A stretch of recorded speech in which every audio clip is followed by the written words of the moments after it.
আপনি কার জন্য কি করছেন সেই হিসাব কেউ রাখবে না। কি করেননি সেই হিসাবটা সবাই ভালোভাবে রাখতে জানে। বিশ্বাস জিনিসটা অনেক মূল্যবান। একবার বিশ্বাস ভেঙে গেলে দ্বিতীয়বার আর বিশ্বাস করা যায় না। সেটা বন্ধুত্ব হোক কিংবা ভালোবাসা। কখনো অন্যকে ভালো রাখতে গিয়ে নিজে খারাপ থাকবেন না। দিন শেষে দেখবেন সবাই ভালো আছে, সবাই নিজেকে নিয়ে ব্যস্ত, কিন্তু আপনি যে ভালো নেই তাতে কারো কোনো মাথা ব্যথা নেই। কিছু কিছু মানুষ আছে যাদের সঙ্গে ভালো ব্যবহার করলেও তারা আমাদের সাথে ঠিকই খারাপ ব্যবহার করে। যেখানে নিজের মূল্য নেই সেখান থেকে কষ্ট হলেও নিজেকে সরিয়ে নেওয়াটাই উত্তম।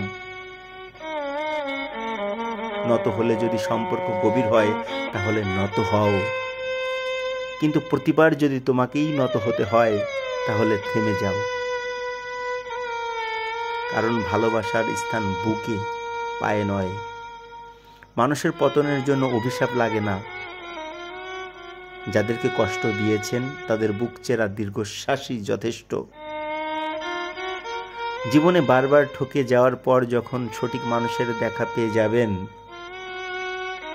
সত্যিকারের মানুষটার আদর, যত্ন, মায়া, বিশ্বাস, ভালোবাসা উপলব্ধি করবেন,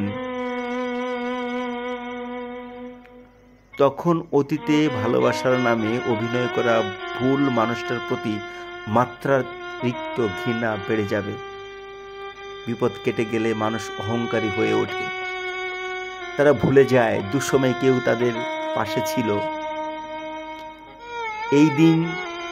এই তিন ধরনের মানুষের সাথে সম্পর্ক রাখা উচিত নয়। নাম্বার 1, উপকার করলে যারা ভুলে যায়, যাদের কোনো কৃতজ্ঞতা বোধ নেই। নাম্বার 2, কোনো কিছু ধার নিয়ে যারা ফেরত দেয় না, ছলনা করে। নাম্বার 3, যারা বিশ্বাসঘাতকতা করে। ধন্যবাদ আপনাদের সকলকে।